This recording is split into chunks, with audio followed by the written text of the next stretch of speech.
In the previous video we were looking at whether the universe is flat, closed or open and how that depended on the average density of the universe. In this video we're going to have a little bit more of a look at what the critical density actually is. Now this derivation that we're going to go through here, it is something that you need to be able to follow. The syllabus says that you need to be able to derive the critical density from Newtonian gravitation.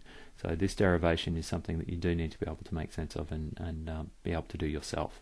We're going to start out first of all by imagining a large homogeneous sphere that's in the universe. So by large we mean that it's that sort of situation where everything that you see in the sphere is sort of evenly distributed throughout the sphere. It's everything that you see on one side you'd see on the other. So large homogeneous sphere in the universe, and it's going to have a certain density, so density rho and radius r. So they're the two properties that we know about this sphere, its density and its radius. So the density we're talking about here is really the average density of the universe. Now if we consider a galaxy of mass m at the edge of that sphere, or at the sphere's surface, because we know that the universe is expanding, we know that it's going to be receding from the center of the sphere,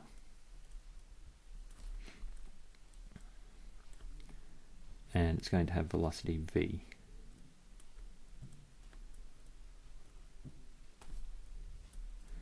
So there's the sort of the setup of this scenario that we're considering. So the sphere, homogeneous, radius r with density rho, and a galaxy on the edge of the sphere with mass m, moving away from the sphere's center with a velocity v. Now if we go back to subtopic D.3, we can link to Hubble's law. And we can identify that because the galaxy is at some distance from the center of the sphere, that speed is going to be related to the radius of the sphere, given from Hubble's law. Now if we consider the total energy of the galaxy, so we'd need to consider both the kinetic energy of the galaxy and its potential energy with respect to the sphere's center. So the total energy is going to be equal to the kinetic energy of the galaxy plus the potential energy. And another reminder here, it's come up a few times, but potential energy is going to be negative. We consider that potential energy is zero at infinity. So whenever the object that we're interested in is closer to the reference point, so in this case the sphere's center, it's going to have negative potential energy. So if we then expand that expression out, the kinetic energy of the galaxy is going to be half mv squared, and the potential energy, like we said, it's going to be negative, is given by the equation that we've seen before, gmm on r. Now all of the quantities in that expression so far we know, except for this quantity of capital M. So capital M is the mass of the sphere,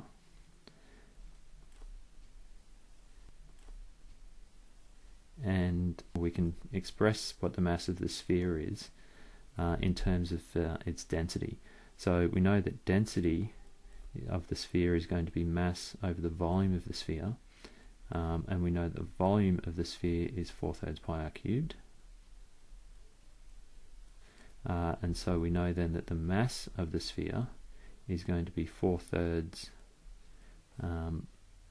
pi r cubed rho. So we can substitute that into our expression. We can also substitute in for the velocity as given by Hubble's law. So we get a fairly long and messy equation that we will then take another step further. So we can write that that's half m h naught r squared minus g, and now we're going to substitute in this mass, so that's now 4/3 pi r cubed times rho multiplied by the mass of the galaxy divided by the radius of the sphere itself. So, like I said, fairly long and messy, but from there, if we know that the density of the sphere is equal to the critical density, then we also know that the total energy of that system is going to be equal to 0. So, in other words, the magnitude of the potential energy is going to be equal to the magnitude of the kinetic energy of the galaxy itself.